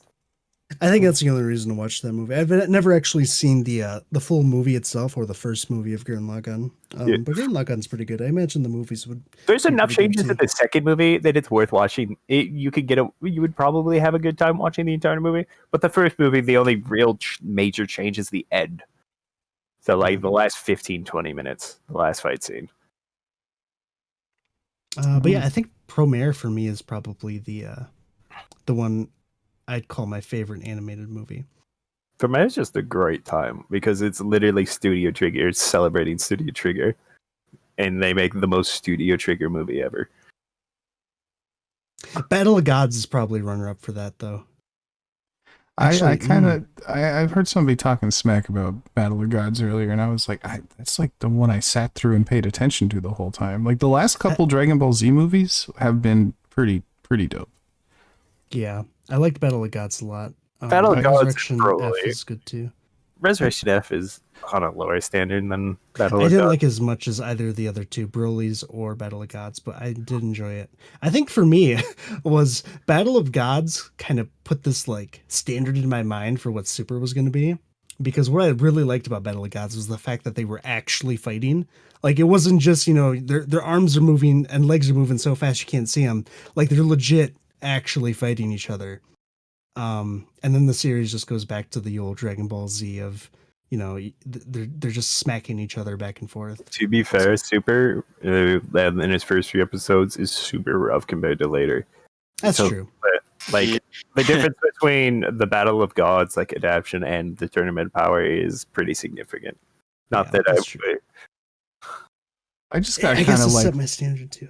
well, no, I mean, I came back. I stopped watching Z after it ended, and I never watched GT and Super started, and I saw the movies, but Super was already going by then, I guess, or something. I don't remember. I will say Super is a lot better than GT. I've watched. Well, all I of never GT. watched it. But like after seeing them transform, being like, okay, he's blue now. What next? Oh, he's red now. Okay, well, he's blue again. Okay, well. I remember when we Do were I watching care? Super. I was watching a scene of like Vegeta fighting. I was like, "Yo, wouldn't it be funny if he goes from Super Saiyan Blue to Super Saiyan Bluer?" And then it happened, and I Right? lost my Like- shit. They're not. I mean, and to be fair, I don't even know what they could come up with. Like where do they go after destroying planets with laser beams? Like Yeah, that's my issue with the whole series. you've gone way past martial arts at this point, and that's kind of a bummer. So yeah, it's still fun to watch though. My top movie is Z Broly Abridged. 100%. God damn it. God Better damn it. than the original. Better than the original. Better. I've rewatched that Princess more than Trunks. anything. That is the one I've You watched. lied. That's, Lied to me. that is I the did no best such anime thing. of all time.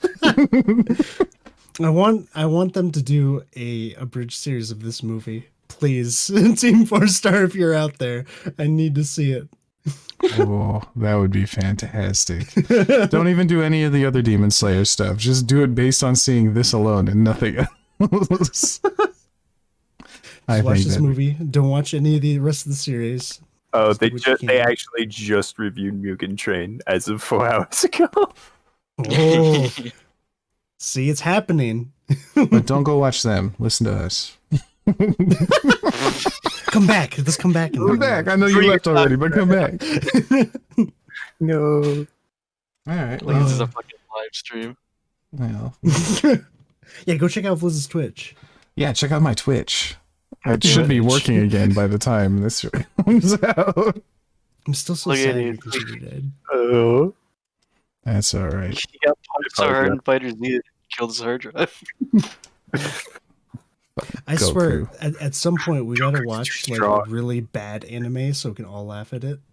Like, I just don't know what. I mean, we tried X Arms.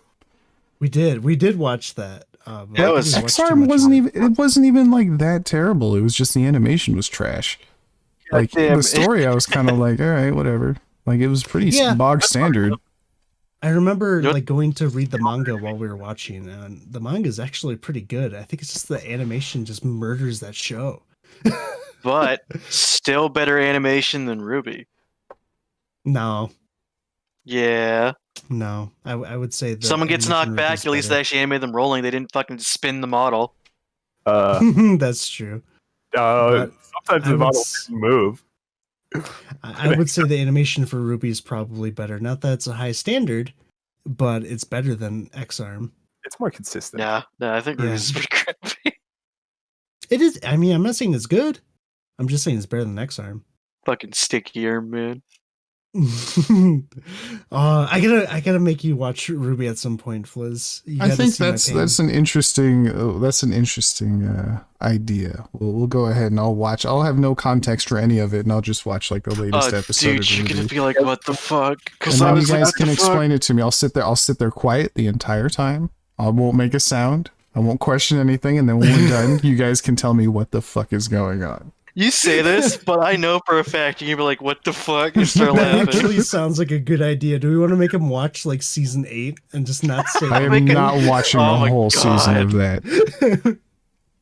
Oh, that would be so good. I was gonna say, whenever Volume 9 comes out, we can experience it all together for the first time. You know, Fliz has no idea what the fuck is We going on. could do that whenever That's what I said. that shit show comes out. Well, that's something they're to in look Valheim now. forward to. That game's dead. That wasn't what I was saying. Okay. All right. Well, thank you all very much for listening. I hope it wasn't too awful. As if No. anyone's listening at this point. Yeah. Sorry we offended you. Yeah, future Lionel. This has been the Dancer's Paradise podcast, and thank you, Soon, Kyler, Hey. Strider, for taking me on this adventure in anime with you. I will be happy to do it again sometime with Ruby, I guess.